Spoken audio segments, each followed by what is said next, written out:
تمنا لے آیا ہوں. بات دراصل یہ ہے کہ میری بیوی حافظ قرآن ہے, اس کی خواہش ہے کہ میرا شوہر حافظ ہو. میں بھی چاہتا ہوں کہ میں بھی حافظ قرآن بنوں, لیکن یہ تو بتائیے حافظ قرآن بننے میں کتنے سال لگیں گے؟ حضرت امام صاحب نے کہا اگر محنت کرو گے تو 5 سال لگے گا, اور محنت کرو گے تو 4 سال لگے گا, اور زیادہ محنت کرو گے تو 3 سال لگے گا.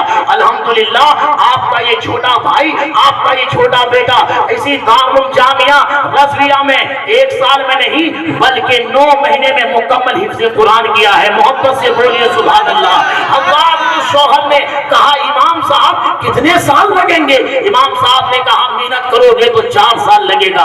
امام صاحب کچھ کم تو کر دیجئے. کہا میں کم کیسے کروں گا, پڑھنا تمہیں ہے, محنت تمہیں کرنی ہے, تم جتنی محنت کرو گے اتنا جلدی حافظ بنو گے. وہ نوجوان بھاگا. بھاگنے کے بعد راستے میں چلنے لگا, مدرسے کی طرف چل رہا ہے. راستے میں قاری صاحب ملے, سلام کیا. قاری صاحب نے پوچھا وہ بتاؤ کیا بات ہے؟ اس نوجوان نے کہا حضرت حافظ قرآن بننا چاہتا ہوں. نوجوان سے حضرت قاری صاحب نے کہا حافظ قرآن بننے چاہتے ہو؟ 35 سال کی عمر ہو گئی, اب حافظ بننے چلا ہے. کہا حضرت کوئی مجبوری ہے, وہاں رب اپنا پردہ فاش نہیں کر رہا ہے, حضرت مجبوری ہے. کہا حافظ قرآن بننا چاہتے ہو تو چلے جاؤ. حضرت کتنے سال لگیں گے؟ اس قاری صاحب نے بھی کہا 4 سال لگیں گے. اور بڑھو آگے بڑھو میرے پیارے. اب وہ لڑکا مدرسہ پہنچ گیا ہے. مدرسہ پہنچنے کے بعد وہاں کے اساتذہ سے ملاقات کی, پرنسپل سے ملا, ایڈمیشن لیا, کلاس میں بیٹھا.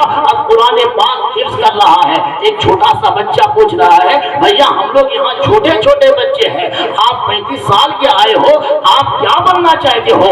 آپ کا ارادہ کیا ہے؟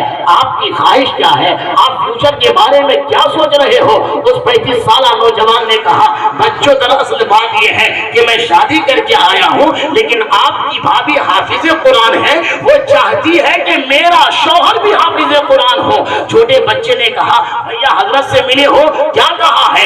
اس نوجوان نے کہا حضرت نے فرمایا ہے کہ محنت کرو گے تو 3 سال میں حافظ بن جاؤ گے. اب وہ چھوٹا سا بچہ کہہ رہا ہے آپ کو پتا ہے 1 مہینے میں 30 دن ہوتے ہیں, مہینے میں 4 ہفتے ہوتے ہیں, 1 سال میں 12 مہینے ہوتے ہیں, 3 سال وہ بھی بھابھی کو آپ چھوڑ کر کے آئے ہیں, یہ کیسے ہو سکتا ہے؟ آپ جاؤ حضرت سے کچھ کم کرا کر آؤ. وہ نوجوان گیا, حضرت سے ملا, اس کا نام حضرت حافظ جمیل ہے. محبت سے بولیے سبحان اللہ. اے میرے پیارے, آج وہابیہ اور دیوانیہ کہتے ہیں, نجدی اور وہابی کہتے ہیں, یہ اولیاء کرام کیا دیتے ہیں, انبیاء کرام کیا دیتے ہیں, صحابہ کرام کیا دیتے ہیں؟ حضرات لوگوں کو پوچھنے دو, ہم اہل سنت والجماعت ہیں. آج لوگ میلاد مصطفیٰ سے چڑھتے ہیں کہ سنی لوگ میلاد کرتے ہیں. آپ نے کیا سوچا ہے میلاد کس کا نام ہے؟ 1 گھنٹہ کوئی عالمہ کی تقریر کرے گا تب میلاد ہوگا؟ نہیں میرے پیارے, علماء کرام اسٹیج پر آئیں گے, اسی کا نام میلاد ہے. نہیں, جس نے دل سے کہا یا رسول اللہ اس نے دل سے میلاد کیا. جس نے 1 سیکنڈ میں کہا یا حبیب اللہ اس نے 1 سیکنڈ کا میلاد کیا. یعنی فقط مصطفیٰ کا نام لے لیا, مصطفیٰ کا میلاد ہو گیا. مصطفیٰ کو خیال میں یاد کیا, یہ دلی میلاد ہو گیا. گویا پتا یہ چلا کہ میلاد 1 گھنٹے میں نہیں ہوتا ہے, میلاد 2 گھنٹے میں نہیں ہوتا ہے, میلاد 1 سیکنڈ میں بھی ہو سکتا ہے. اب ذرا پتہ غور کرو, اب ذرا فکر کرو کہ میلاد نام ہے مصطفیٰ کے ذکر کا. اب مصطفیٰ کا ذکر کہاں نہیں ہے, مصطفیٰ کا تذکرہ کہاں نہیں ہے, مصطفیٰ کا بیان کہاں نہیں ہے, مصطفیٰ کا تذکرہ کہاں نہیں ہے. آپ آذان میں چلو گے وہاں مصطفیٰ کا ذکر ہے, آپ نماز میں جاؤ گے وہاں مصطفیٰ کا ذکر ہے, آپ خانہ کعبہ کا طواف کرو گے وہاں مصطفیٰ کا ذکر ہے, آپ حجر اسود چومو گے وہاں مصطفیٰ کا ذکر ہے, آپ صفا مروہ کا چکر لگاؤ گے وہاں مصطفیٰ کا ذکر ہے, آپ روزہ رکھو گے وہاں مصطفیٰ کا ذکر ہے, آپ جہاں جائیں مصطفیٰ کا وہاں ذکر ہے.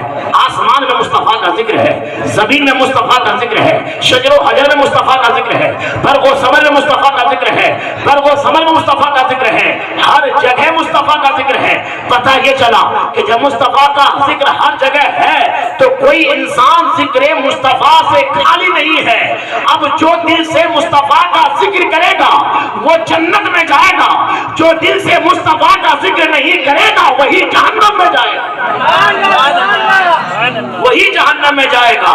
حضرات تو میں اس کر رہا تھا کہ اللہ رب العزت ارشاد فرماتا ہے قد جاءکم من اللہ نور و کتاب مبین, تحقیق کہ تمہارے پاس اللہ کی طرف سے ایک نور آیا ہے۔ حضرات اعتراض کرنے والے کہتے ہیں کہ مصطفیٰ جان رحمت نور نہیں ہے، رسول کردگار نور نہیں ہے، نور کہتے ہیں روشنی کو، اور یہ نور سب سے پہلے بنا، اس نور سے پہلے کوئی شے نہ بنی۔ آپ ذرا اپنے ذہن کو اور اپنے خیال کو ادھر لگا کے رکھیں۔ آپ سے میں پوچھوں گا کہ اللہ تبارک و تعالیٰ نے سب سے پہلے کس چیز کو بنایا؟ کوئی کہے گا زمین، کوئی کہے گا آسمان، کوئی کہے گا جنت، کوئی